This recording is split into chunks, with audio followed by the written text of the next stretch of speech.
What's up, y'all? How's it going? My name is BenDeen, and today I'm doing a video on why I came to Korea. So I came here a couple years ago, and one of the main questions I do get asked is, why did you come here? So I have many reasons for that, as well as kind of a lengthy story behind that as well, which I will explain here in a little bit. But first, I just wanted to kind of list off the reasons why I came here, because I will probably be rambling quite a bit here, and you probably do not want to sit through that. So I'm just going to go ahead and list off the reasons without too much explanation right now.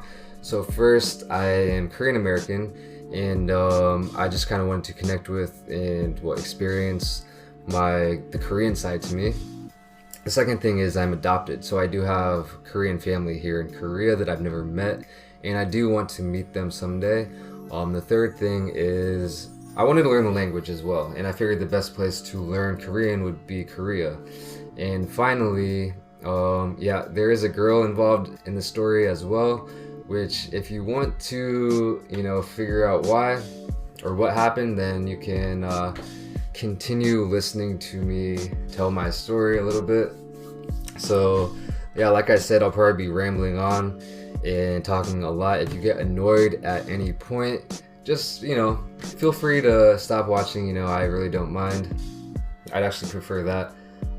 Low battery, hold on. And yeah, I probably won't be doing too much editing or cutting, chopping this video up either. I'll probably just be talking, so there probably might be some awkward moments as well, but I don't care. I'm lazy, don't feel like editing. So let's get into it. Like I said before, I'm Korean American and adopted. I was born here in Korea and adopted when I was like 5 months old. I grew up in a very small town in the Midwest, USA. White parents. In my town, there's no Koreans, no Asian people at all. So I was not exposed to anything Korean at all, which was fine because I didn't really care. I didn't have an interest in Korea at the time, but it wasn't until a few years ago where I actually did gain an interest, and it was a really almost like an obsession with Korea. Like, I wanted to find out everything I could about it, and I wanted to come here. But the thing is that at that time, a few years ago, I was completely broke. I think I just got fired from a job, and I was very, dark. I wasn't going to school. I was just kind of down in the dumps, I guess. Didn't know what to do with my life, and I decided to sign up for the US Army. And I did that, and I was doing everything they were telling me to do. My recruiter was telling me stuff like, oh yeah, he was in Korea too for a couple years, and that I could probably go out there too, and stuff like how much money I could make. And I was feeling really good, really optimistic about my future with the Army. But I went to MEPS to get processed, which is like the military entrance processing station, I think, and that's where you do all the tests. I failed a pretty important test, which they basically banned me from the Army for life, which made me go back to square one. I was really down in the dumps again, really dark, and almost depressed, I guess. But luckily for me, my parents, who are, I think, the greatest people in the world, they saw me and said, hey, you need to go clear your mind a little bit and just get out of here and think about stuff for a while. So they sent me to Korea just on vacation for 2 weeks, and I didn't really know much about it. I didn't know the language, didn't know any people except one person who was a family friend. He showed me around a little bit, introduced me to some of his friends, and I immediately fell in love with Korea. I don't know, something just clicked. It's kind of a hard thing to explain.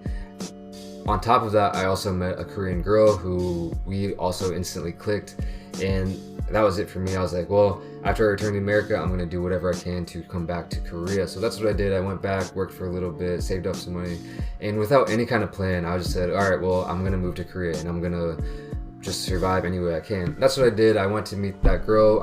Moved to her hometown, which is not in Seoul. It's a very small town in the south part of Korea. I went there. I tried to teach a private tutor English for a while. That wasn't working out too well, and I wasn't really doing much, to be honest. Like, there's a lot of things to explore and discover about Korea that I just wasn't doing in that kind of environment. Eventually things turned sour. I ended up breaking up with that girlfriend, or we broke up mutually, and I figured, well, I probably shouldn't be here. There's no reason for me to be in that small Korean town anymore, and I should probably move back to America. So before I went back to America, I went to Seoul for a couple of weeks, and there I met a lot of cool people that I'm still like really great friends with today, and I just realized that there's so much more opportunity for someone like me in Seoul because I don't speak Korean. At the time, I didn't speak Korean, and I didn't have a degree, and I could just, I was meeting all these types of people in Seoul that, I could communicate with and become friends with. They were doing this and that. They were like learning Korean at a university or whatever, had some kind of job, or just like living life, And I was like, all right, well, if they can do it, I can do it too. So I went back to America and figured out a plan to come back, and talked with my parents and figured out that if I go attend a Korean university and study Korean and do an American online university at the same time, then they would support me living here in Seoul. And that's what I'm doing right now. And yeah, it's been about a couple years now since I came back, and I'm loving it. Big props to my parents because they're like helping me out with everything here, and really without them I wouldn't be in this position anyway. But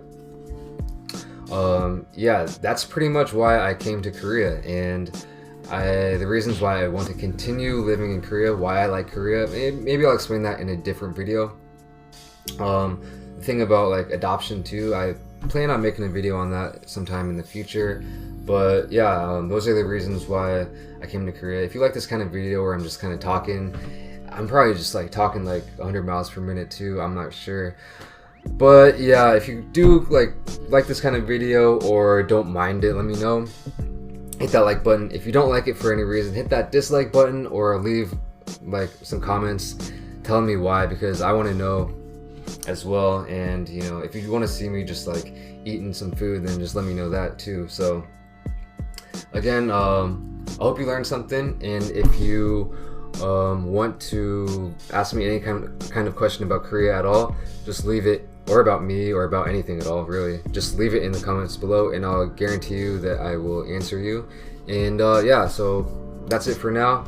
I'll come up with another mukbang video here soon, and yeah, this looks pretty funny, doesn't it? Anyway, yeah, and I'll see you next time in the next video. Peace.